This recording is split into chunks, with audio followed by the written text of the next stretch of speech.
जो लोग बुद्धिमान हैं वह ये जानते हैं कि शब्द हथियार की तरह होते हैं, जिनसे किसी को भी बचाया जा सकता है या किसी को भी मारा जा सकता है। अब आप सोच रहे होंगे कि शब्दों से किसी को मारा कैसे जा सकता है, तो जरा सोचिए, ज्यादातर आत्महत्याओं के पीछे किसका कारण होता है? किसी के पति ने कुछ कहा, किसी के पिता ने कुछ कहा और उन लोगों ने आत्महत्या कर ली। यह आत्महत्या किसके कारण हुई? वह पीड़ित के मन को इतना दुखी कर गया कि उसके मन से वह दुख सहना और ज्यादा बर्दाश्त करना नामुमकिन हो गया और इसी वजह से उन्होंने आत्महत्या कर ली। ऐसे ही आपके शब्द किसी को नया जीवन प्रदान कर सकते हैं। जब कोई आदमी उदास होता है या दुखी होता है तो आपके शब्द उसमें एक नया जोश, एक नया उत्साह भर सकते हैं और एक हारा हुआ आदमी अपने जीवन में एक नई शुरुआत कर सकता है सिर्फ शब्दों के माध्यम से, हमारी वाणी के माध्यम से। तो अब तक आप ये तो समझ ही गए होंगे कि हमारे शब्द हमारे जीवन को किस तरह निर्धारित करते हैं, शब्दों में कितनी ताकत होती है और किसी से बात करते वक्त हमें कितनी सावधानी से अपने शब्द बोलने चाहिए।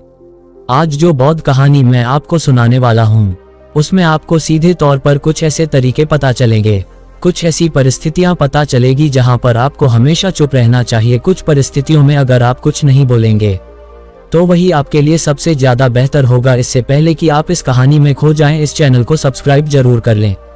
तो चलिए कहानी शुरू करते हैं।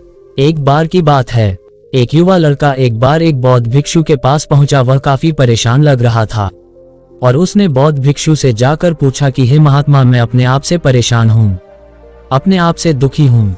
बाहरी रूप से मुझे कोई दुख नहीं है, मैं धन धान्य संपन्न हूँ, मुझे कोई शारीरिक रोग भी नहीं है, लेकिन मैं खुद से परेशान रहता हूँ, अपने मन से परेशान रहता हूँ। अक्सर मेरी बातों को मेरा कोई भी दोस्त गंभीरता से नहीं लेता है और ना ही मेरे परिवार के लोग मेरी किसी बात को गंभीरता से लेते हैं। मैं जो कुछ भी सलाह देता हूँ या तो वह उसे मजाक में उड़ा देते हैं या फिर उसे गंभीरता से लेते ही नहीं है। मेरी बातों को कोई गंभीरता से क्यों नहीं लेता है? क्यों मेरी बातों पर कोई अमल नहीं करता? क्यों मेरी बातों में कोई रुचि नहीं दिखाता? क्या कारण है? कृपया मुझे बताने का कष्ट करें और मेरे मन के इस दुख को दूर करें। ये सुनकर बौद्ध भिक्षु ने कहा कि आज सुबह मैं चालित ध्यान करके वापस आ रहा था। रास्ते में कुछ कौए काव काव कर रहे थे और वहीं पर जब मैं चलता हुआ कुछ दूर आया तो मुझे एक मोर की मधुर आवाज सुनाई दी। ये सुनकर अचानक मेरे मन में ख्याल आया कि कौए कितना काव काव करते हैं, कितना बोलते रहते हैं, लेकिन कोई भी प्राणी कौवे की आवाज को पसंद नहीं करता। मोर हमेशा सही परिस्थिति के हिसाब से बोलता है। जब भी बारिश होने वाली होती है और बादल गरजते हैं और बारिश होने की आशंका होती है, ऐसे में मोर अपनी मधुर आवाज में गाता है जो सभी को प्रिय होता है, सभी को अच्छा लगता है। ऐसे ही अगर इंसान सही परिस्थिति के हिसाब से सही शब्द बोले, सही वाणी बोले, तो वही वाणी दूसरों के लिए संगीत हो जाती है, संगीत बन जाती है और दूसरे लोग तुमसे सम्मोहित हो जाते हैं और वहीं पर तुम्हें सब लोग गंभीरता से लेने लगते हैं। और दूसरी तरफ अगर तुम यूं ही बेफिजूल ऐसे ही बोलते रहते हो, बिना किसी बात के बोले चले जाते हो, तो फिर तुम्हें कोई गंभीरता से नहीं लेता। तुम उस कौवे की भांति हो जाते हो जिसकी वाणी कोई पसंद नहीं करता और बाद में तुम्हें दुख होता है कि तुम्हें कोई गंभीरता से क्यों नहीं लेता। इसीलिए अपने शब्दों को बेहद बुद्धिमानी के साथ इस्तेमाल करना सीखो। अगर तुम नहीं सीखोगे तो समाज में तुम्हें कोई सम्मान या कोई गंभीरता से नहीं लेगा। ये सुनकर वह युवा लड़का बोला कि हे महात्मा, मैं जानता हूँ कि मैं ज्यादा बोलने की बीमारी से ग्रस्त हूँ, मुझे इतना नहीं बोलना चाहिए, लेकिन मैं अपने आप पर काबू नहीं रख पाता और ना ही मैं इतना बुद्धिमान हूँ कि मैं अपने शब्दों को नाप तोल कर बोल सकूं। मैं तो किसी से बात करते वक्त इतना सोचता भी नहीं कि मुझे अपने शब्द किस तरह इस्तेमाल करने हैं। कृपया करके कुछ ऐसी परिस्थितियां बता दीजिए जहां पर मुझे कम बोलना है या फिर बोलना ही नहीं है, हमेशा चुप रहना है। अगर आप मेरा ऐसे मार्गदर्शन कर सकते हैं तो मेरा जीवन आसान हो जाएगा और मुझे ज्यादा दिमाग या अपनी बुद्धि लगाने की भी जरूरत नहीं पड़ेगी। ये सुनकर बौद्ध भिक्षु ने मुस्कुराते हुए कहा कि बेटा, वैसे तो इंसान को हर परिस्थिति में सोच समझकर ही बोलना चाहिए, लेकिन अगर वह हमेशा होश में नहीं रह पाता है, ध्यान में नहीं रह पाता है, मैं तुम्हारे दैनिक जीवन की कुछ ऐसी परिस्थितियां बता रहा हूं जहां पर तुम्हें हमें हमेशा चुप रहना है। अगर तुम ऐसी जगहों पर कुछ बोलोगे तो तुम्हारा अपमान ही होगा या फिर तुम्हें कोई गंभीरता से नहीं लेगा।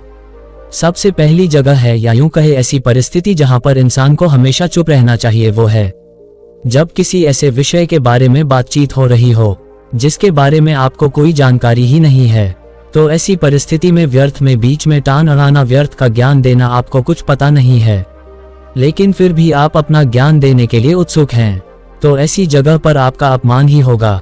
जरा तुम खुद सोचो, जब कोई बीमार आदमी अपनी बीमारी के बारे में चर्चा कर रहा हो और आपको उस बीमारी के बारे में कोई भी ज्ञान नहीं है, लेकिन फिर भी आप व्यर्थ में बेकार में उसे ऐसी ऐसी औषधियां बता रहे हैं जिनका उसकी बीमारी से कोई तालमेल ही नहीं है, तो ऐसे में आप अपनी प्रतिष्ठा अपने हाथों से खो रहे होते हैं और आपको पता ही नहीं होता। ऐसी परिस्थिति में आदमी को हमेशा सुनना चाहिए। ध्यान से सुनना भी एक कला होती है। अगर आप सुनने का दिखावा करेंगे तो कहीं ना कहीं सामने वाले आदमी को यह एहसास हो जाता है कि यह मेरी बात पूरे ध्यान से नहीं सुन रहा है। इसीलिए जब आपको किसी विषय के बारे में पूरी तरह से जानकारी ना हो तो वहां पर केवल अपने कान लगाना ही ज्यादा महत्वपूर्ण होता है, ज्यादा जरूरी होता है। आप उस इंसान की बातें ध्यान से सुन सकते हैं और इसी बीच आप दोनों के बीच एक संबंध पैदा होगा और वह संबंध सच्चा होगा क्योंकि आपने उसके बात को बड़े ही ध्यान से सुना है और इस बात का पता सामने वाले को भी होता है। तो हम बिना कुछ बोले सिर्फ सुनने मात्र से किसी को अपना मित्र बना सकते हैं। इस बात को हमेशा ध्यान में रखना। दूसरी जगह जहां इंसान को हमेशा चुप रहना चाहिए और खाना खाते समय खाना इंसान को हमेशा चुप रहकर खाना चाहिए, मौन रहकर खाना चाहिए। महात्मा बुद्ध और उनके भिक्षु हमेशा चुप रहकर भोजन करते हैं, शांत भाव से भोजन करते हैं, परिपूर्ण होकर भोजन करते हैं, पूरी तरह से करते हैं, टुकड़े का स्वाद लेकर भोजन करते हैं। और ऐसा भोजन जब आपके शरीर में पहुंचता है तो वह आपके अंग अंग तक ऊर्जा पहुंचाता है। अक्सर हम भोजन करते वक्त कुछ ना कुछ बोलते रहते हैं, कुछ ना कुछ सुनते रहते हैं, लेकिन मौन रहकर पूरा स्वाद लेकर उस भोजन को कभी नहीं करते। हम उस भोजन को करते वक्त आधे अधूरे ही रहते हैं और इसीलिए हमारा शरीर लोगों से ग्रस्त हो जाता है। जरा तुम खुद सोचो, बौद्ध भिक्षु हमेशा भिक्षा लेकर भोजन करता है और भिक्षा भी बिल्कुल मामूली सी, और वह भी एक वक्त का। तो एक वक्त भोजन करने के बाद भी वह इतने स्वस्थ रहते थे, इतने उत्साह जोश और आनंद से भरे होते थे। और हम तो इतना खाना खाते हैं, इतनी सारी भोजन की सामग्री हमारे लिए उपलब्ध होती है, लेकिन हमारे शरीर में कोई ऊर्जा नहीं होती।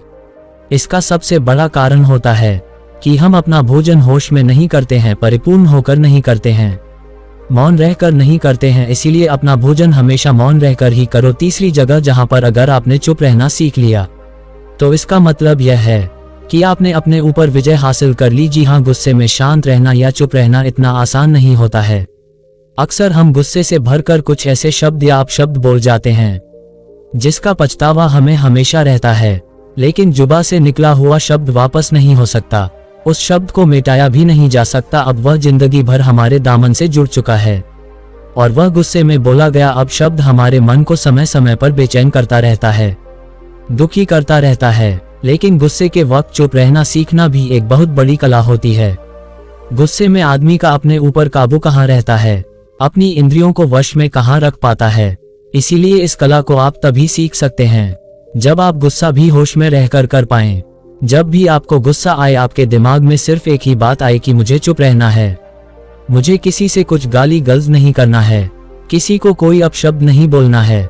और जब यह विचार गुस्से के साथ जुड़ जाता है और धीरे धीरे यह आदत बन जाता है, तो आप अपने गुस्से को भी काबू में करना सीख जाते हैं। जब भी कभी गुस्सा आए तो किसी को कुछ बोलने की बजाय कुछ शारीरिक व्यायाम करना शुरू कर दो। उछलना, भागना, दौड़ना, जिम करना, कुछ भी आप ऐसा व्यायाम कर सकते हो जिसमें आपका शरीर थक जाए। आप पाएंगे कि जब आपका शरीर थक जाता है तो आपका मन भी शांत हो जाता है। आपने उस गुस्से की ऊर्जा को एक सकारात्मक रूप दे दिया।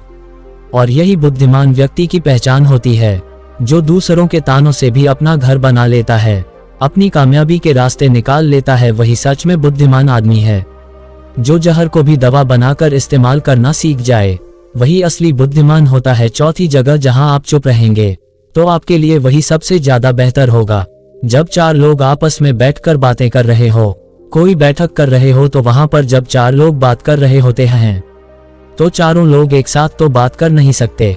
एक बार में एक व्यक्ति बोलेगा और तीन सुनेंगे, तभी वह बैठक कामयाब हो पाएगी, तभी वह चर्चा सही रूप में आगे बढ़ पाएगी। लेकिन अगर कोई आदमी ऐसा बैठा हुआ है जो बीच में ही दूसरे की बात काटकर अपनी बात को ऊपर रखना चाहता है, तो ऐसे में वह चर्चा या वह बैठक आपको कहीं नहीं पहुंचाएगी और चारों लोगों के बीच आप सबसे मूर्ख कहलाओगे। अगर आपको अपनी बात कहनी है तो सामने वाले को अपनी बात पूरा करने दो, उसके बाद अपने विचार रखो। यही एक भद्र पुरुष या फिर कहे अच्छे आदमी की पहचान होती है।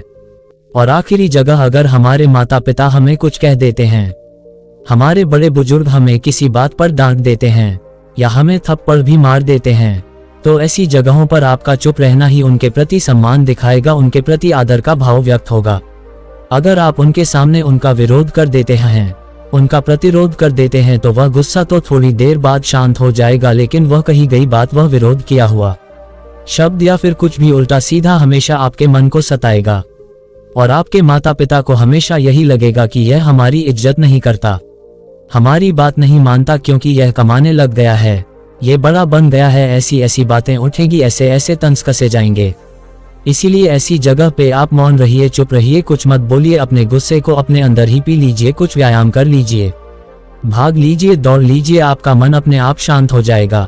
आखिर में बौद्ध भिक्षु ने अपनी बात को खत्म करते हुए कहा कि कम शब्दों में अपनी भावनाओं को उतारना सीखो। शब्द हथियार की तरह होते हैं। बोलो तो होश में बोलो, ध्यान में बोलो, जीवन शैली ऐसी बना लो कि आप जब भी बोलो पूरे होश में रहकर बोलो, पूरे आनंद के साथ बोलो, पूरे प्रेम के साथ बोलो। ऐसी वाणी बोलो जो दूसरे के दिल को ठंडक पहुंचाती हो, दूसरे के मन को भी शांत कर देती हो, और वह तभी संभव है जब आप प्रतिपल होश में रहकर बोलेंगे। इसके बाद वह युवा लड़का बौद्ध भिक्षु के सामने नतमस्तक हो गया और उनको प्रणाम करते हुए घर वापस लौट गया। उम्मीद करता हूं कि यह कहानी आपको जरूर पसंद आई होगी। पसंद आई हो तो अपने दोस्तों के साथ शेयर जरूर करें और चैनल पर नए हैं तो बुद्धा क्लब यूट्यूब चैनल को सब्सक्राइब जरूर करें ताकि वीडियो आपके पास पहुंच पाए।